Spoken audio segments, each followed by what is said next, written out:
guys! Welcome back ulit sa aking channel at Helen Tabinas Vlog. So, andito tayo ngayon sa ating kusina kasi magluluto tayo ng gulay. So, ito yung ating mga gulay na gagamitin. So, mayroon tayong zucchini, cauliflower, red and green bell pepper, yung ating carrots, at lalagyan rin natin ng manok. So, mayroon tayong 3 hita ng manok. Kailangan pa nating linisin at i-debone natin. So, simulan na natin, guys. Iwalang na natin yung ating mga gulay.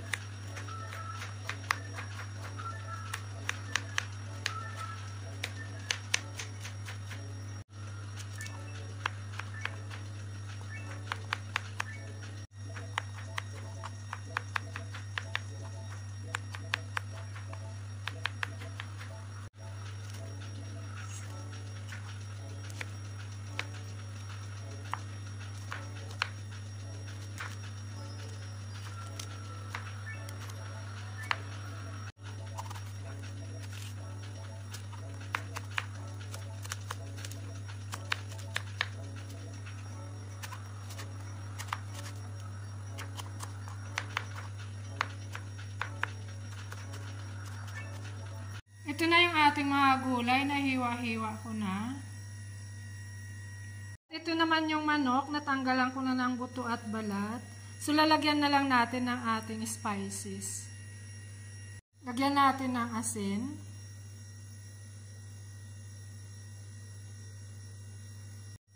Paminta. Ang ating onion powder. At paprika. And then, haluin lang natin.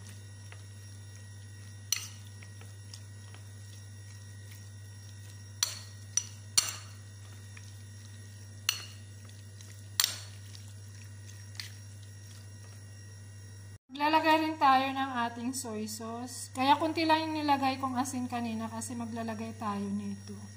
Yung ating toyo.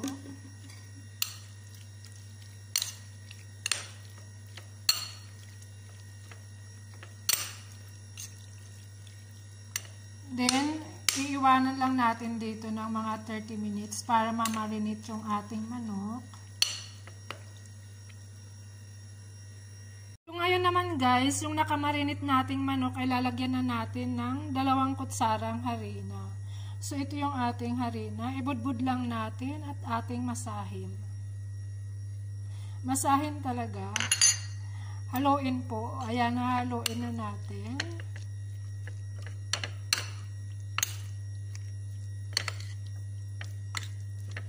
Then, after nito guys, ipiprito natin.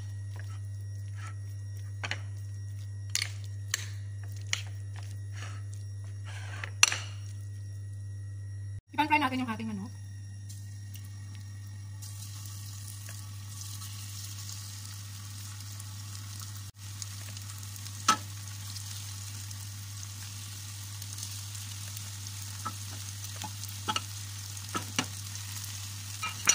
Ipan-fry lang natin guys.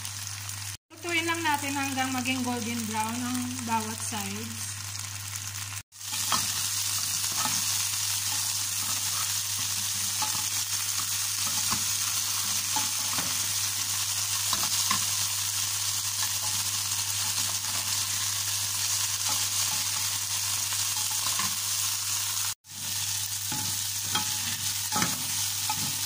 Ayan guys, pwede na. Ilagay na natin yung ating sibuyas.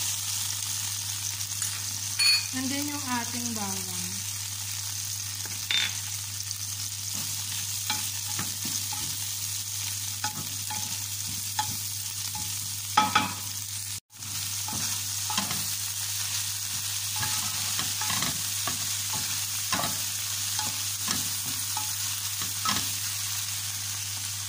Ilagay na natin yung ating gulay. Unahin natin yung ating carrots kasi yan ang matigas. Haluin lang natin.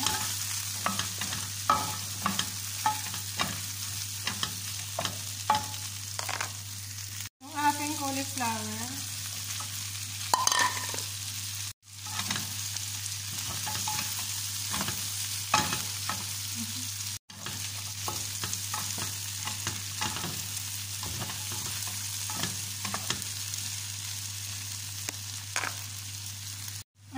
ating zucchini. So, konting sahog, maraming gulay.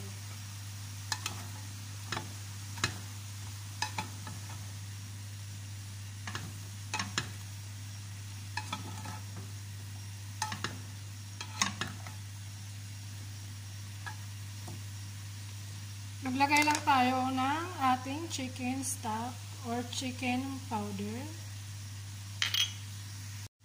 paminta,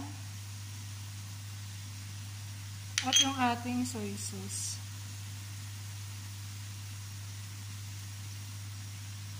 Maglagay lang tayo ng kunting tubig.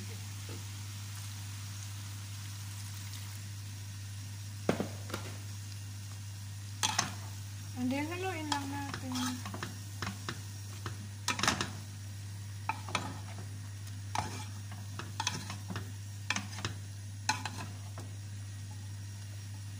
Likot ng camera natin.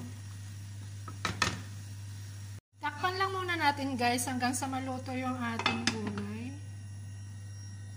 Kunalin pala yung ating bell pepper. Hindi ko nakuha na ng baby. So, yan na guys yung ating gulay. Ang sarap na.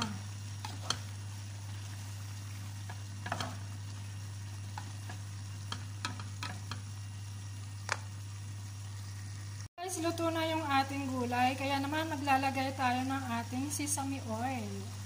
Ang dagdag aroma lang guys. Sesame oil.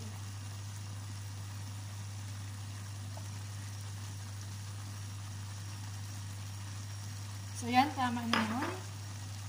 At kunting halo lang. Luto na yung ating gulay. Gusto ko half cook lang. So, yan. Ang sarap.